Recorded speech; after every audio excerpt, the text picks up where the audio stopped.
Hey guys, welcome back to Sad Dad. My name's Dave Abkary and I am a comedian out of Fresno, California, and this is a podcast where I sit down with my fellow funny friends, my fellow comedians, and we talk about dads. Hi, how are you? How's your week been? It has been an exhausting week for me. There's a lot of weird stuff happened this week, and I think I told you guys I had a weird week last week, and I kind of feel like I lied after this week. I had, let's tell you a quick story about my week. So I was supposed to go on a date with this gal, and it was a Friday night. I normally take Friday nights off of comedy. Normally I have my daughter, but she was going to go to a birthday party with her mom, for a friend of hers. And so I was like this weird, rare, once in a blue moon night that I had nothing. Like I didn't have comedy. I didn't have my kid. I had no plans. I was talking to this gal. We were going to go get coffee, and then she just bailed on that. So I was like, well, I'll go to a bar, I guess. There's an area of town in Fresno. It's a Tower District that I like to hang out with. It's my old stomping ground. So I was like, I'll go get a beer. And so I walked in there, and immediately the first thing I see is an old buddy of mine there on a date with this gal I used to date, and which is totally fine. It's just a little bit weird. I was like, ooh, like I don't want to make this weird for either of them. And so like I got my beer and just like beeline for the patio. And I'm out on the patio just by myself, and I don't know if it's me or I just feel like just weird things just, I don't know, like congeal around me sometimes. I asked this of somebody recently. I was like, "Do you sit alone? Does weird stuff happen to you?" And she was like, "No, I just sit alone." I was like, oh, okay. Because suddenly, out of nowhere, this guy who has done comedy off and on, he's always asking me about shows. Like, when's your next show? Like, when's the next open mic? I want to go up and do that. I'm like, oh, it's always this time. I tell you the same thing every time, whatever. Anyway, he comes up and he's kind of giving me the same spiel, and I'm telling him the same information that I tell him every time I see him. And but then he's like, oh, I do magic. I was like, shut up, you do magic? He's like, yeah. And like he's talking to me, and this magician / comedian is talking to me, and he's pulling out his cards, and there's this other guy there, this big dude, he had this white t-shirt and a hat, and he's talking with the magician / comedian, and I thought they knew each other. It turns out they didn't. The guy was just there on the patio. And like I'm sitting like at this table, and now there's this magician in front of me ready to just practice sorcery. And then there's this big guy kind of like standing behind and to my right, and like over me, like above me, like I'm sitting, he's standing. And so I don't know what's going on. And so this guy starts just doing magic, you know. He just starts doing this card trick, and he just kind of shuffles it around. He's like, pick a card, and I pick a card, and he's like, cool, show your card to that guy, like pointing to the guy behind me. And this is the point at which I realized that they weren't friends. I was like, here's my card, you know, like we're in on this together. And he's like, I want your fucking card. I was like, oh, okay, cool, like ace of clubs. So put the card back in there, and I was like, this will just be our secret together, man, scary man. And I'm always worried. I don't know if this is just like a weird thing with me, or if, I'm always worried I'm so dumb that I'm gonna ruin the trick, you know, like I'm gonna like not put the card in right, or like, you know, I don't know why I don't just blame it on the magician for being a bad magician. You know, if it does go wrong, I immediately go to like, oh, like I'm so dumb that I ruin magic. So I don't know. I like put the card back in the stack, and then he shuffles it around a little bit. He's like, here's what's gonna happen. Like I'm gonna shuffle this around, and I'm gonna slap this deck of cards on the table. I'm gonna throw it down, and then your card is gonna bounce out of it. And I'm like, all right. And so he does it. He like slaps the deck down, and a card bounces out, and he's like, look at that card, and it was my card. I was like, what? And I'm like, this is too much. Like, this is too much. I have a guy practicing magic in front of me. You know, I don't know. Like, this, what manner of magic is this? You know, are we opening ourselves up to stuff? I don't know. Is this a dark arts, or is this just a sleight of hand thing? I don't know. I'm way overthinking it because this guy behind me is making me real nervous. So I'm like, this is too much. This is a lot happening. I'm going to go get a beer. And right as I get up to get a beer, like just a group of people I just happen to know, hadn't seen in months, like a year or so, just walked in, and they're like, Dave. I was like, hey, guys, let's go inside. And so we're inside, and we're ordering a beer, and I'm talking to one of the guys. His name's Derek. He's a really nice dude. And then from the patio, people are just come running in. And like some people are like, you got a towel? We need a towel. Like other people are like, call the police. And it turns out that guy that was standing behind me wasn't supposed to be there, and in fact he was 86th from the bar. They kicked him out permanently, and apparently like one of the bar backs was out on the patio just collecting empty glasses, and he said that to the guys, like, you can't be here, you have to leave. And that scary dude, and it was that scary dude that was standing behind me, just sucker punches this poor guy that works at the bar and knocks out like all of his front teeth. There's blood all over the patio. I found a tooth on our table, and I was like, man, that guy was right behind me when that magic was happening, and man, that really like kills the mood. I had a very Fresno-ass night that night. It was a real Fresno-ass night, and yeah, I mean, there's just awkward social situations and magic and people and violence, extreme violence. And police, I don't know. Anyway, that's just been my week. It's just been a weird week. I had a lot of comics crashing with me this week, and they were all great. But one of them, who I actually did an episode of Sad Dad with, I'm going to release it in a couple of weeks, Isaac, he brought his dog. He's got his really sweet dog named Thorin, who makes an appearance on a couple of the episodes you're going to hear over the next few weeks. And poor Thorin, he's a sweet dog. He's this big 88, 90 pound, like American bulldog. Poor guy got I don't know if he ate something he shouldn't have or whatever, but he pooped in my house a bunch of times, like 5 times. And it's just big dog poop. And I've cleaned up so much dog poop. My house is kind of stinky, trying to air it out because I've got another comedian staying with me tonight. Those guys just left. So I felt bad for the dog, but at the same time, I'm like, this is a lot of dog poop. I'm a nice man.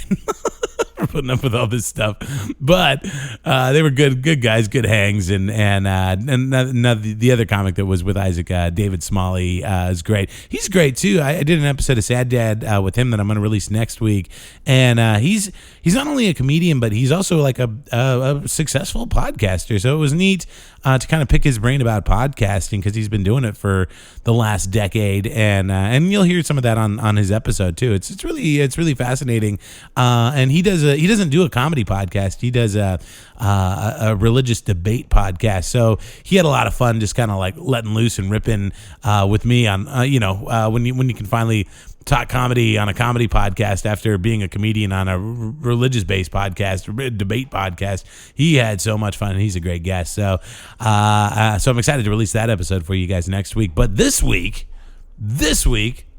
I have a very funny man for you, Justin Foster. And Justin Foster came up last weekend to headline some shows with us, and I hit him up about coming on the podcast and talking dads with me, and it's really good. I listened back to it this morning, and Justin is so funny. He's so charming. He's so easygoing. Just I mean, not only like brilliant and insightful about things, but just he's just so easy to talk to, man. And we kind of fell right into it. I had only met Justin one other time, and it was briefly. I mean, we did a show together. We talk about it.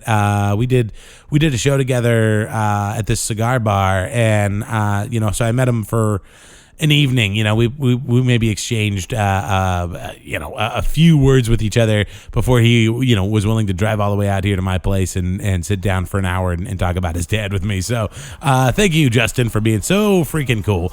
I'm not gonna talk much longer here. I'm just gonna get right into it. So guys, I'll catch you on the other side of this thing, but here we go. Justin Foster.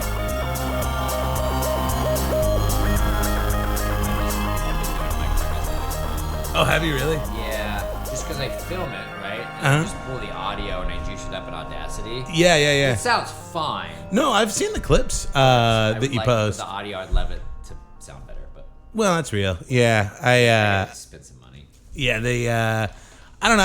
I need to do more of that though. Like what you're doing, what you do with those like little like teasers and stuff. Yeah. So I film the whole episode, then I just take the subjects and cut those into. Yeah. It's really like it's a brilliant bit of like promo, and I don't do enough shit It's like so that. easy. Yeah. Yeah. I kind of got your headphone all tangled. You kind of go like up and over. Yeah. Got it. Yeah. My last guest he sat in that chair, so it kind of like goofed up my setup a little bit. But anyway, so yeah, I don't know what. Is that a Civil War? It is my ex. Check it? I think it's a popcorn bucket. Popcorn bucket. My ex-girlfriend's mom worked at a movie theater, and we just ended up weird. My daughter has it in her room. She has a giant Despicable Me, like one of the minions. She's like a 3-foot. Oh, like the cutouts that they have? Cutout. Yeah. That's so cool. she bring it out every now and then and dance with it. When I was a kid, I used to go to the movie theaters and ask for those. Oh yeah. Like, hey, when the done, they're like, yeah, sure, come pick it up. You were able to get a few of them? Yeah, I had like a Ninja Turtle one and a Batman one. There's so many fucking nerds now that I feel like it's like impossible to get. Something Yeah, like now that. now you couldn't. No, it's got to go through. It's got to go back to the studio. And Yeah, blah, blah, blah. exactly. Yeah, it's so dumb. You were. I mean, I heard I wasn't at the show last night. I usually take Fridays off. I heard it was amazing though. I'm like bummed because tonight's not going to be. Tonight'll be fine. Yeah. Dude, last night was insane. I heard, and you're kind of right about that. There is usually like if we have a killer Friday show, the Saturday show is kind of whatever. Yeah. I will say last week I was a little surprised. Do you know Anthony Decimito? I do. Man, he went up. He came out. He had a great Friday show. And the Saturday show, everybody just kind of did okay. And I was like, that sucks for Anthony. And then Anthony just went up and fucking murdered. Oh, did he? Yeah, Good. yeah. I was like, Good. wow, okay, well, Good. he's just more talented than the rest of us. That's why he's headlining. No.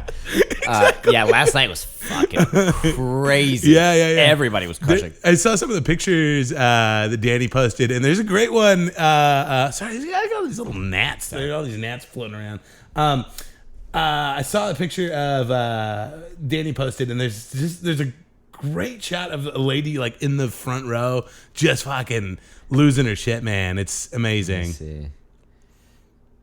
It's sort of like that wide shot, and she's like in the very front row, and like she's like leaning forward. She was great. Was she? She was losing her shit. Oh yeah, like it's fun when you can see. It's a good show when you can see a good audience member from a picture. Yeah. I hated those shows where like the show is fire and everyone's just like fucking bored. Somebody in the background's looking at their phone. Yeah. Are you sure it was fire? Is this? Well, I remember you coming up with James Fry. What was that? It was probably like a year and a half ago. Yeah, it was a year and a half ago. We were doing the Sud work in Davis. And you guys came through, and we did that. We did that cigar shop show. Do you remember that? I do. Oh, I don't miss that show, man. I actually had a fun set.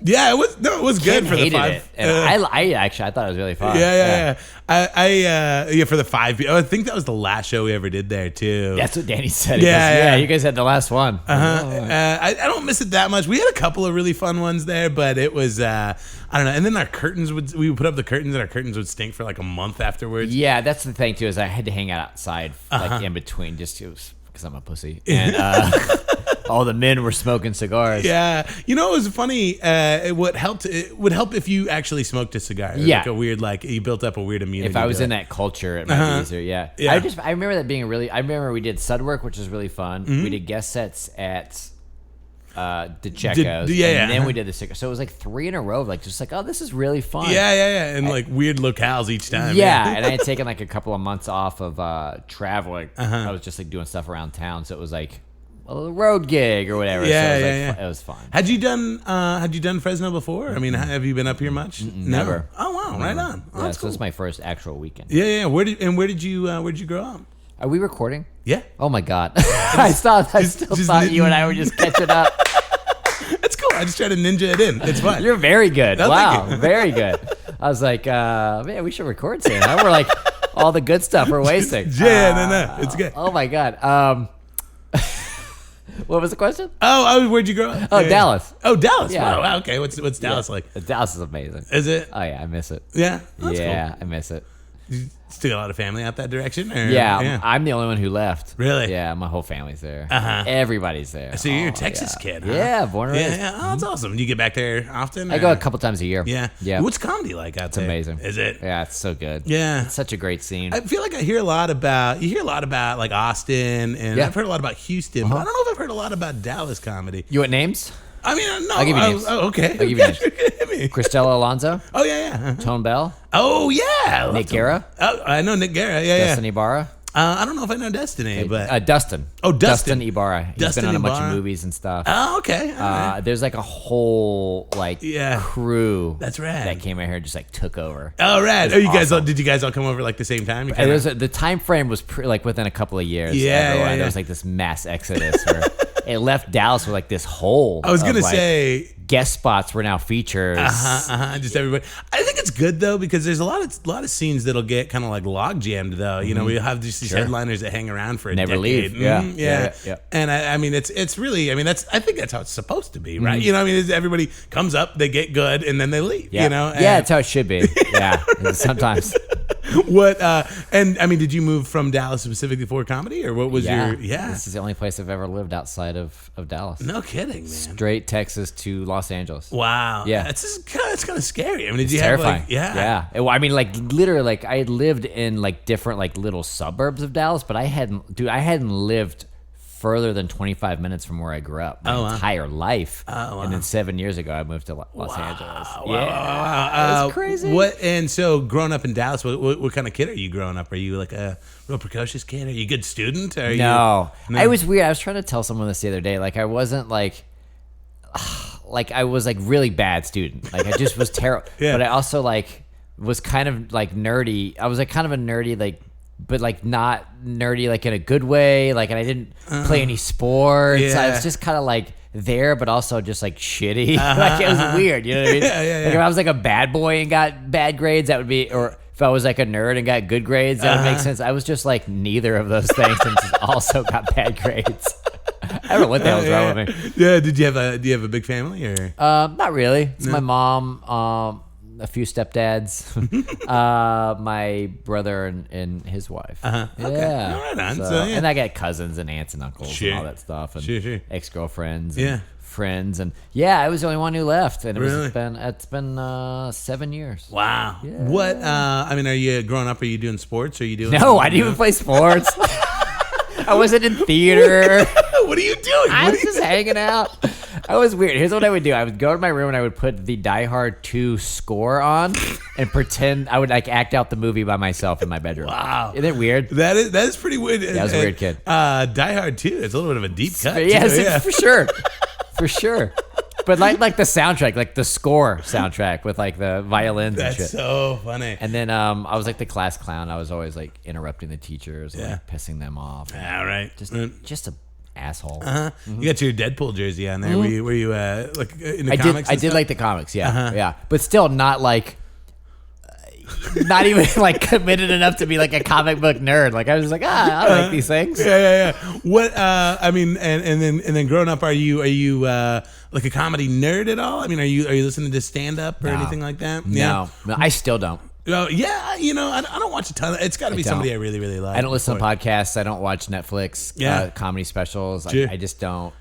Is there a reason for that, or is there just? I'm a big music guy, so if I'm in my word. car for a long time, like that's my music kind of meditation zone out with the music time. Yeah. But also, like I just don't want to see like what other people are doing, which I should, right? Like I should know what's going on in my field of work. But also, look, I get discouraged because like someone's not as funny as me and they have a Netflix special. Oh, sure. Someone's way funnier than me and I will never be that funny. Yeah. Oh, there's a joke that's kind of similar to mine, and is this better? It's like, you know what I mean? Sure. So there's just too much compared. Like I'm my own worst critic, anyways. That's real. I don't need Yeah, to see yeah. other people killing it. You know what I mean? Like I get it. Yeah. Do you have a hard time listening back to your sets too, or do you? No, I do that do like you- for like work.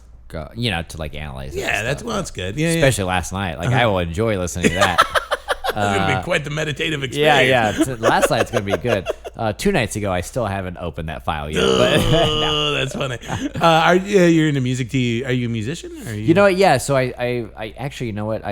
I played drums for years, and like in the last month, I've been learning bass. I've been teaching myself how to play bass. Yeah. I always played bass. Did you? Up. Yeah. I mean, I started with drums and then bass and guitar and all that fun stuff. Yeah, it's weird. Like I got to this age and that I am now, and I was like, I hate being the guy like you can't walk into a room and see like a stringed instrument. Like like there's that guy that just picks it up and starts playing. I was like, I can't do that. Yeah, I was talking with somebody a while back. I can play guitar. I'm not very good at it. I realized the other day, I was like, I've been playing guitar for 20 years and I still suck. Yeah.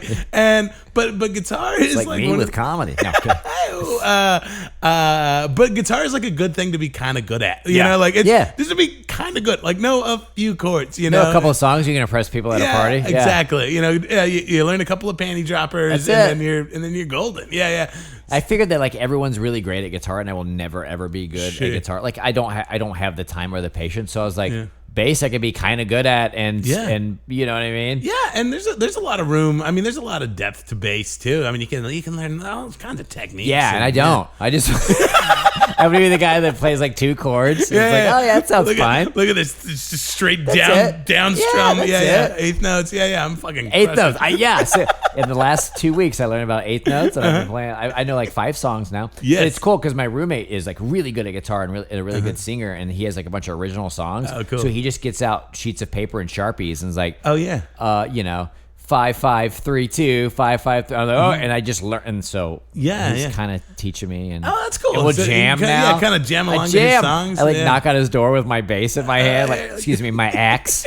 And I knock on his door. I'm like, hey, you want to jam? He's like, yeah, come on in, man. And the dog sits and watches, and we like play rock and roll. It's pretty cool, right? Yeah. I can't do that with the drum set. I'm not in an apartment in Los Angeles. Yeah, that's impossible. I mean, you get like an electric drum set. I had it, and I just sold it. Oh, did you really? Yeah, I just never played it. That's all right. Yeah. So, growing up in Dallas, you're growing up. You don't have a huge family or anything like that. You're in school. You're kind of the dorky kid, but you graduate high school, and then what happened? You go to barely. Like I found out like 2 weeks before that I was gonna walk on that stage. Oh no shit. Yeah, they just wanted me out. They literally my principals and the what's it called? Like the counselor. Yeah, the counselor. They sent me down there like, listen. If you get a job and leave here at 10 o'clock in the morning, show up for roll call, then the homeroom as they called it, and then leave by 10:30. Go wait tables somewhere. We'll count that as like math and science credits. Whoa. Just get out of here. Just leave. And I like how they picked waiting tables because they knew exactly who they were dealing with. We know where you're headed. We know your career path. That's so funny. So I would do that. I would show up, roll call, and then I would go and I would wait tables. Wow. At a place that didn't serve alcohol, so you could be like 15 and 16 and work there. How wild, dude. Yeah. I mean, it's also kind of like a different time, too. I don't think they would let kids get away with that now. I mean, but like that's such a... Co-op it was called. It was called co-op. Oh, okay. So like, yeah. It was like an actual program. Yeah. Oh, that's cool. Yeah. Here, just just leave the school. I was so bad. I was like I thought it'd be hilarious to smoke a cigarette in the cafeteria at lunchtime. Everyone's there. All the teachers and principals are there. I was always in trouble. So just get out of here. Did you end up going to college, or what do you? I went to community college for like 7 months. I was like, nah, I'm good. That's so funny. At what point in all of that madness does the comedy come along? So that was all music. So I stopped going to college, and I like joined a band, and played drums, and I was like, that band's gonna make it. And then whatever, that didn't happen, and I was waiting tables. Go figure. I was waiting tables, and my friend was working at the Improv. My roommate was working at the Improv in Dallas, and she's like, "Just you got to work here. It's like super fun. And I make so much money, and you get to be around comedians all day." And I was like, "Yeah, that sounds super fun." Yeah, you've learned about me in the last 15 minutes. I like to be right in the middle, right? I'm not an overachiever. Yeah. Oh, I don't have to work very hard, and I can laugh all. Sure, yeah, that's fine. So I started working there, and I was just like, working. Like I was like, I'm gonna work here so I can be a comedian. Like I was just like, I can only work a couple hours a night and drink with the comedians. Sure. Yeah, this is like a fun job that pays okay. Yeah, it's good. Yeah. And then, of course, I'm around it all the time. Like, oh, man, I remember in elementary school, and everyone said I was funny, and I was a class clown. Yeah. I started watching everybody do it. It was the thing we were talking about. Like, some people were really good, and some people were like very not good. Right. And I was like, I'm somewhere in the middle. Sure. I'm sure I could do that. Yeah, there's one person that's getting up on stage that you're funnier than. Exactly. Like, yeah. Exactly. And so they did an open mic. It was their first one they'd done in a long time. They'd stopped doing it because it's like the improv. It's really hard to do an open mic. Yeah, right. Like when and how. Yeah.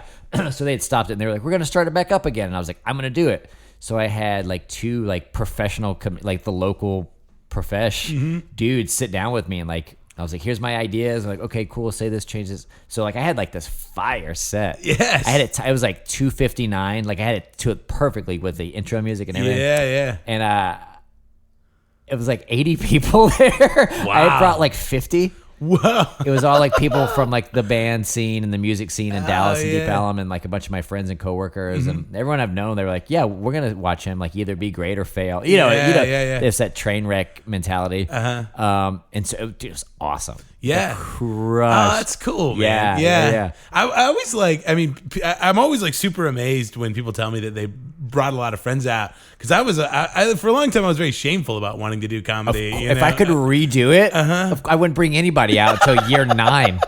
You kidding me? Yeah. Yeah, we had a guy just on Tuesday night. Because we like our weekday shows are like a different format where we do like a showcase with a headliner at the beginning and then an open mic at the end. And this guy was going up on the mic for the first time ever, and he brought probably 35 people with him. Yeah. And then he thank God he signed up real late on the open mic, so all of those people had to stay for the whole show, which is great. Yeah. They ended up being it was awesome for me. I mean, they ended up being a good audience, but he got up there. And I don't think he told one joke. He pretty much just pandered to his friends for 4 minutes. And so at least he told jokes. Yeah. I'm glad. I had jokes. Yeah. You could not break my script. Yeah. Like a hole in the ceiling could have happened. I would have been like, these are the words that I am saying.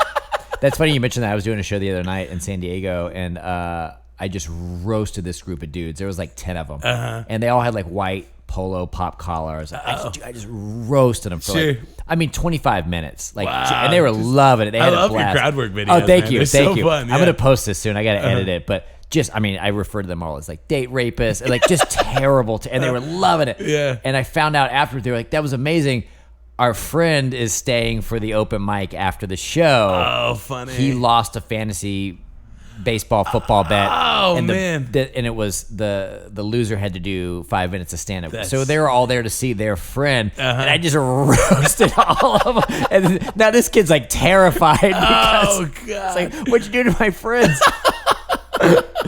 But he had brought like everybody, and they just had kind of trickled into my show, and they were waiting for him to go up. How funny, man! Yeah, it was very funny. Yeah, I was like, oh, sorry, man. Good luck. Do you? When you're so you're now in comedy in Dallas, and you're doing the damn thing. Obsessed. You just kind of like you're just first show. You're just hooked. Yeah. First show. Obsessed. And just going up anytime and every time as often as you can. Oh my God, my second time was a guest set for Joey Diaz. What? How was that your second time? In front of my entire family. What? Yeah. How did that go? It's great. Good. It's so good. He always says that. He's like, you remember I gave you your first guest set. I was like, I remember. You're just threading the needle here. You remember. I gave that to you. Yeah. So and then next I hosted a one-nighter for this dude, Jerry Rocha. Do you know Jerry? Very funny guy from Dallas. I don't know if He's know out Jerry. in LA now. He's like killing it. Is he? So then I emceed for him, and then it was like, after that it was like, I mean, because it's like a smaller market, right? So it's Dallas. So it's like, if you're kind of good and you can kind of bring a few people, like, I mean, like in the year 2, I was like hosting for Bill Burr and Daniel Tosh and Fluffy. I mean, a scene like that is a good scene to get good in too. Yeah. Because there's probably, was stage time pretty readily amazing. available? Yeah. It's a way better now, but even back then you had 3 Hyenas, 2 improvs, the Backdoor Comedy Club, and just bar shows everywhere, right? Yeah. And if you want to get in your car, you could drive to Austin, Houston, Louisiana, like. Yeah, so I was, and I would make friends with these guys, right? Like the headliners I would be working with, I'd like pick them up for radio, and like we'd go grab breakfast after that. Rad. Yeah, so I just made sure, like not in like a manipulative way, like I just liked hanging out with these dudes and like picking their brains.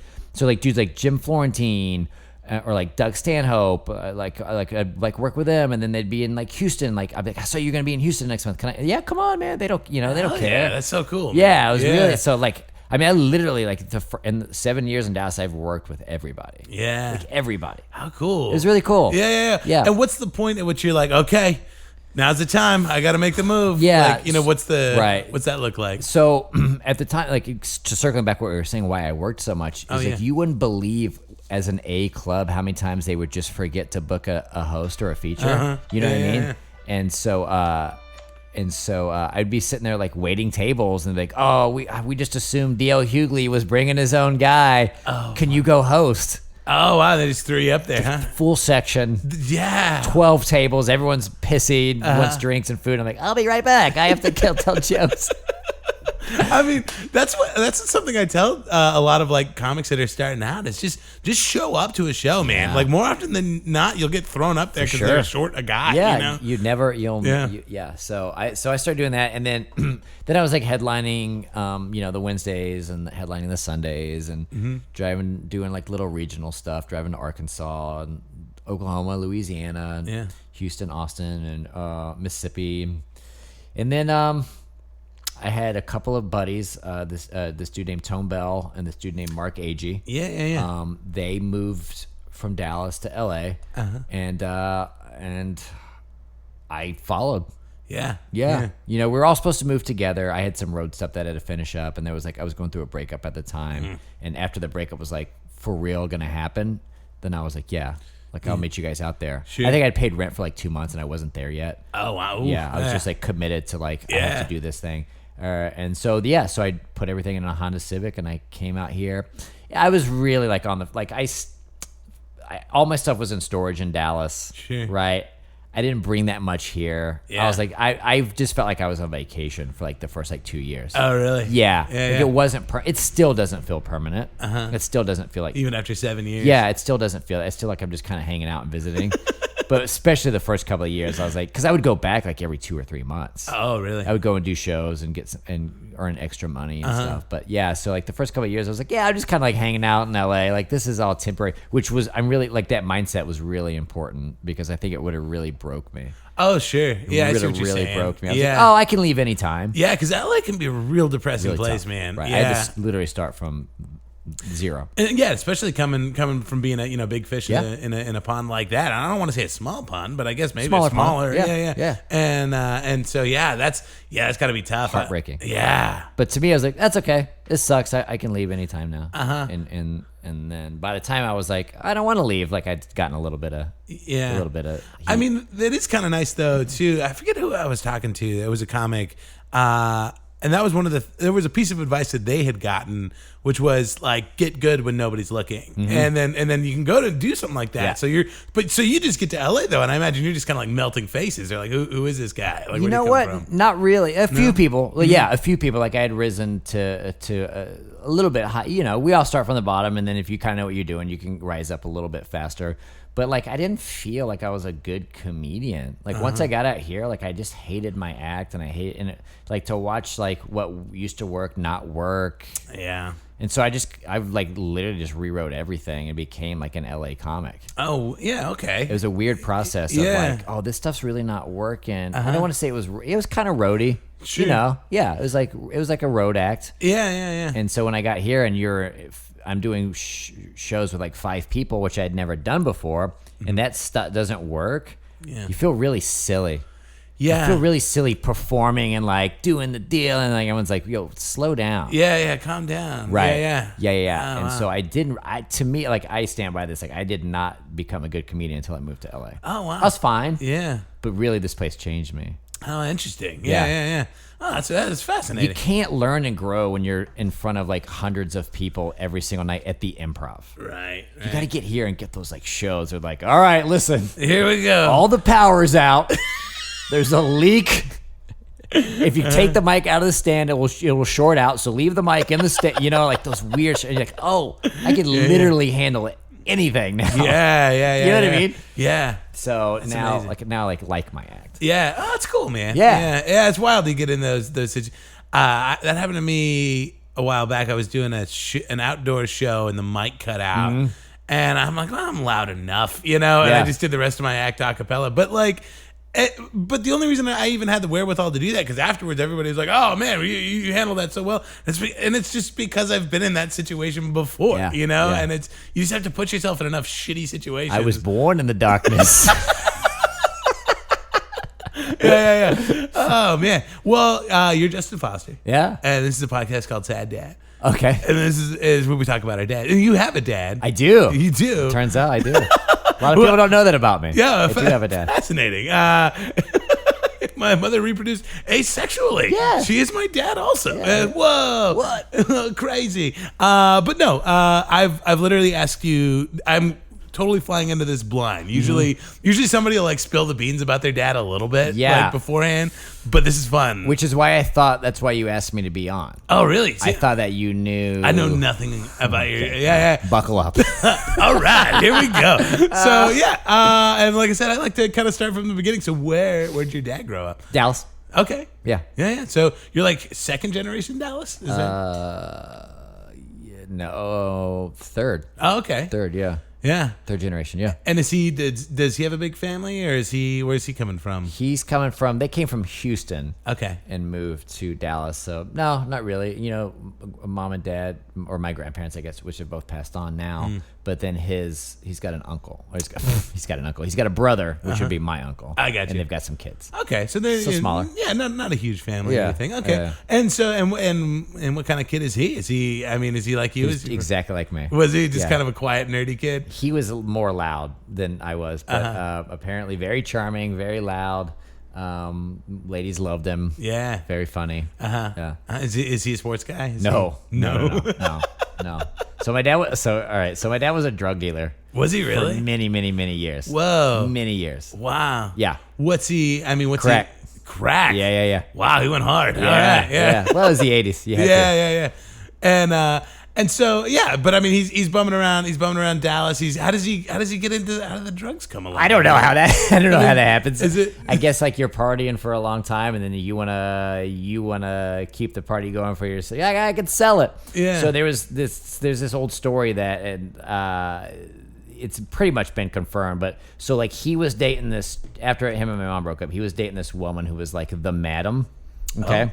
And so, like, when big bands would come to town, like, I don't know if I should say the band, the very big bands would come, and they would do the arenas. Okay. And so when they wanted girls, they would call his girlfriend, right? And she would send in the escorts. And then when they wanted drugs, it was like this power couple of like, yeah. And so they're living kind of like a rock and roll lifestyle. Pretty much, yeah. Holy shit. Yeah, like he would call me and be like, who is this Pearl Jam band? And I was like, why? He goes, I sold them drugs last night, and they tried to short me $100.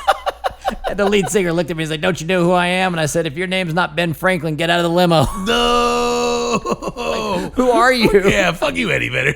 Yeah. Go fuck yourself. So it was like this crazy run of, late nights and parties. Is he, and so he's just growing up. He's just kind of a dorky kid that just falls in with a rough crowd, or I don't know if it was even a rough crowd. I don't know. I guess the '80s was a real weird time for that stuff. I don't know how he got started. Sure. But I should ask him that. What made you? Yeah. How did he meet your mom? They were in school. Oh, okay. Yeah. They were in school. Were they like high school sweethearts? High school sweethearts. Oh, yeah. That's kind of He's a little bit older, but yeah, high school sweethearts. They had me. They had my brother, and then he was just, I don't know. Oh, just party. Yeah. And I mean, how old was he when you came along? I don't remember. Yeah. I'm really bad with it. I still don't even know how old my parents are right now. I feel really bad. Like, how old is your mom? I'm like, I have no idea. Really? 60 something. Yeah. Mom, if you're listening, I know exactly how old you are. It's just for comedic effect. The important thing is you never forget her birthday. Never. Facebook reminds me every year. My mom forgot my birthday. No, a couple years ago, and that's the worst. That's a bad one. That's a bad one. That's the worst. Yeah. My dad texted me happy 30th on my 34th. If that makes you feel better. Oh, that's rough. Oh man. So is he still out in Texas now? He's in Dallas. Yeah. He's still just doing the damn thing. At any point does he have like a real job, or No. Wow. He had like a furniture place for like a long time where he would like hand build furniture, and he was like really good at it. And then how did he get into crafting furniture? I don't know. I should ask more questions. And then that went to crafting, went to cracking, and he was just running the streets. He's told me so many stories. He told me one. So David Copperfield, the magician's in town. Yeah. And my dad's been up for like 3 days. Cool. Just partying. And he goes to David Copperfield, who's playing a theater, and my dad's like late. Like Copperfield's already on stage, and and my dad's like super late, and like Copperfield stops the show, and it's like the spotlight's on my dad, and he's calling my dad out. Oh. He's like, "Do you need help finding your seat?" And of course, my dad's like, "I paid $85 for these goddamn tickets. That's the least you could do." He gets a laugh. Copperfield doesn't like that, right? Because it's his show. He comes down with his headset on, and he's busting my dad's ball. He's like, "Are you sure you're at the right show? You sure you're at the right show?" And he goes, "Yeah, I think I'm at the right show." And then my dad was like bald with like the whatever. And he pointed at my dad. He goes, "Gallagher, everybody." And that pissed my dad off, right? No. And then finally Copperfield helps him to his seats. And then he goes, "Are you sure you're at the right show?" And then my dad goes, "I don't know, which one of you, Siegfried or Roy?"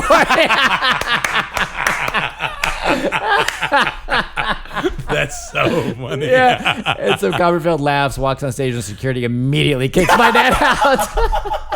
After he finally gets to a seat. Yeah. And he goes, "It was the best $85 I've ever spent." That's amazing. Isn't it amazing? Just a wild man. What's growing up like? What's your relationship like with him? I mean, it was very estranged for like a long time. Yeah, Uh-huh. it was for a long time, like in and out, and then. But like the last few years, like we've been like super close. Oh, and, really? Like, yeah, for a while now, he's like cleaned up his act and he's like doing well, and like we're super close. Are you really? But growing up, not so much. Yeah. Was there anything that like prompted that, or did he just? He's got clean, got his shit together. Yeah. Like he did. He went to jail, came out, and like turned his life around. And, and now, we talk like a couple times a week now. Do you like really? we would go like twice a year. We would talk. And now like we talk all the time. Oh, that's great. Yeah, I'm gonna see him I'll see him in like 2 weeks. I'll be out there, yeah. swim in the pool. He's got a house now with a pool. Really? Yeah, it's so crazy. Yeah. He's like doing the deal. Is he? I mean, is he? So he's not selling drugs anymore. No, God, no. What's he doing He these does days? like deliveries and stuff. Like he'll make runs out to the airport and pick up packages and stuff. word. And That's not kinda- regular packages. That's not kinda like cool. that. Still sounds very drug dealer. Yeah, it does actually. He'll but make a run and get a package. I mean, he seems qualified. yeah, he knows what he's doing. Is that kind of? Is that something you like saw coming at any point in your life? When you were younger, did you ever picture having this kind of a relationship with your dad? No. I was just like, oh, he's just gonna do his own thing, and, whatever. And, I always wanted to, but it's hard. Like when someone's doing that, it's hard to have like a real relationship. So I was like super glad that everything, worked out. And it sounds like I don't know. Obviously, you can speak to this at a greater or lesser extent, but was there ever any like bitterness, or did you? Yeah, were of course. Yeah. Yeah, of course. You seem like you let it go though. Which is Yeah, cool. of course. Yeah. Yeah, but for a while, you're like, I just want you to be this way. Why aren't you this way? Yeah, And, right. I just It's tough when you're young and you just don't understand, Right, exactly. And you realize that they're just people too. Everyone's people. Yeah. Yeah. That's you got any more fun drug stories from your dad? I'm trying to think. He's told me like there was one like Guns N' Roses was in town, and my dad had been up for like 12 days or some shit, Jeez. and he was like really wanted to hang out with him, but he was just exhausted, so he just drove by and threw the brick of drugs over the fence of the hotel they were staying at, and just kept driving. Fuck you, Slash. Your dad's just the bane of the I just 90s want to go to grunge. bed. That's funny. Yeah. And so, and you said growing up, you said your mom had married a couple of times? Yeah, so my mom remarried a few times. Yeah. Yeah, Stepdads. Stepdads? Yep. Any notable stepdads? No. The one she has now I really like. Sure. Yeah. And for you, that's always kind of an interesting question or an interesting idea to me. But you have a dad who's kind of in, he's kind of out, and you have a couple of stepdads. Like for you, did you have like a male role model that you kind of looked to, or No, that was the thing. It was my mom. Yeah. I think for better or for worse, I have like that, like a lot of feminine qualities because of that. Like I don't know how to change my oil, Yeah. which sucks. You know, I don't know how to hunt. I don't know how to fish. Like any of the dude man stuff from Texas. Now I live in LA, and it's like, you're fine. No, no one does that. Yeah, you're good. So, but yeah, so no, I didn't really have that male role model per se. But I think too. I mean, you know, I feel like there's an intuitive nature to you. I mean, I think you see it a lot in your crowd work. I mean, I feel like you can read a situation really well. Very well. Yeah. Is that like a quality your mom had, or? Yeah, and I think just growing up the way I grew up, like always having like assess, like we would move around a lot because she would remarry and we would go to different. So I like always had to like read the room and like adapt. So I think it's really helped me with the stand up. Yeah. You know what I mean? That's good. And what kind of work is she doing while you're growing up? I mean, is she? She was at home. Was she? Yeah, she was at home. Stay-at-home mom, and then my stepdad, who she was with for a long time, was like he had like a construction company. Oh, weird, yeah. And he was like very successful, and then he started smoking crack, and oh no, and then lost all that. Oh no, I don't know if she has a type or. And then they got divorced, and there was a few after that. I mean, she made it work. Yeah. Is she still living in Dallas too? She is. Oh, good. Yeah. God bless her. She's out there. I'll see her in 2 weeks. And cool. They always come to my shows. Do they really? Oh, yeah. Yeah. Cool. I mean, when you first started off doing the comedy thing, what did your dad think? Oh, they're so proud. Were they? Oh really? my God, they love it. Oh my God, my dad lives like vicariously through me. Does he really? Oh, he loves it. He'll call me like, I saw San Diego was good. Tell me about it. You know, like he just wants to know, and he likes it when I meet celebrities. Yeah. Like, oh shit, man, I could be you for a day. Is your brother just kind of like living a normal ass life, or what? My brother's a school teacher and he's married. Wow. We could be more opposite. How funny. Could be more. Do you guys still talk a lot? Yeah. Are you getting along? Yeah. He's very type A, very. And I don't mean that as like in a negative sense. He's just very like. I get up and I go to work and I come home and I play video games. Yeah. You know, like this is what I do. And he's your younger brother? Yeah, he's like 7 years younger than You'd me. almost expect it to be reversed. Yeah. I am like the immature. I mean, I don't want to say it like that. But no, for real though. It's like, he's like, yeah, you know, I worked 80 hours this week and came home and I cooked dinner. I'm like, yeah, I did a cigar bar in Fresno. It's great. Do you have any like nieces and nephews, or are you? No, they don't want kids. No, I'm old and I don't have kids. My mom's just like, thanks guys. Yeah, appreciate you. All I ever wanted was to be a grandma. Man. You guys just really dropping the ball. Do you think she'd be a good grandma? She'd be a great grandma. Yeah, I feel so bad. Yeah, but it's just like not in the cards for either of us. Yeah, I mean, I could have one eventually, but like, almost 40. Yeah, she's like. I think she's given up at this point. Yeah. I mean, she's still. I mean, you know, she's in her 60s. I mean, she's. Roughly. Yeah, I mean, I think. Yeah, I guess we'll have to carbon date your mother. But I mean, I don't know. Yeah, if you had one in the next couple of years, she's 60. That's a couple. She's not going anywhere. That's still some good grandma years. But not going anywhere. Don't have a kid if you don't want to. Yeah, exactly. Right. Yeah. Sorry, Mom. Oh man. Well, that's great. Well, this is the part of the show where I ask for like a dad anecdote. Okay. Favorite dad memory of yours, or just any kind of, I mean, like whatever profound dad story you have. Is there anything? So this is recent. Okay. So my dad had prostate cancer. Oh my goodness. Beat it, and I asked. He's like, you know, Dad, I'm like, aren't you like you got? He's like, he's taking it very well. Yeah. He's like, you got prostate cancer. Like, it doesn't look good. Like, are you scared? He's like, Justin, I was a drug addict for 25 years. If crack didn't kill me, cancer isn't. And it didn't. That's savage. It didn't. He sounds tough as nails, dude. Dude. Is he? I mean, and was he? I know you said you didn't have a lot of. I mean, was he kind of like a manly? No, man? He's just God, no. No, just not in the least.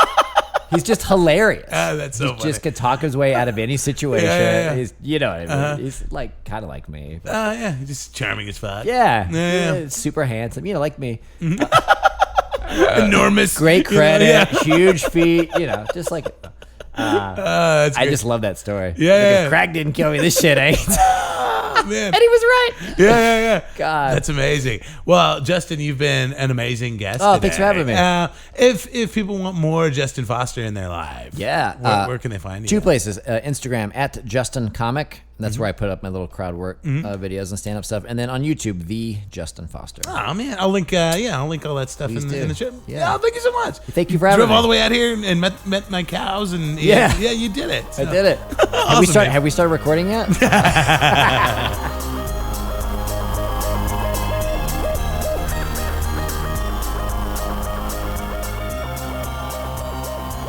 And we're back. Justin Foster, everybody. He's great. You follow him on all the social medias. I'll link his website in the show notes as well. Oh, excuse me. And then next week, we'll be back with a great episode with David Smalley. If you can rate and review on iTunes, I would love you forever. We've gotten a few new Sad Dadderinos. I've been looking at the download numbers, and podcast is growing. So if you're new to the podcast, hey, thanks for being here. Thanks for being you. You're doing great. Sad Dad Facebook page if you want to talk. I've been watching Mindhunter. Have you guys been watching Mindhunter?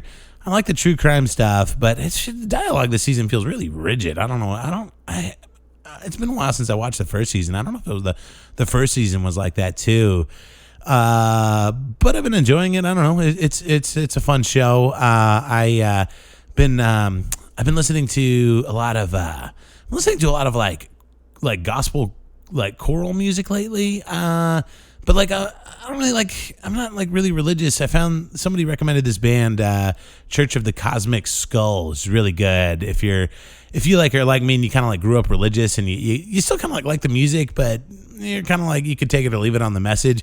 This band is great. So Church of the Cosmic Skull, I'd recommend them if you're looking for something to listen to. I've been really, really enjoying their latest album. So do that. Check them out. And then Sad Dad Patreon if you want to help me support the show financially. And I think that's it. I'm trying to think if I had anything else going on this week. I mean, come out to a show.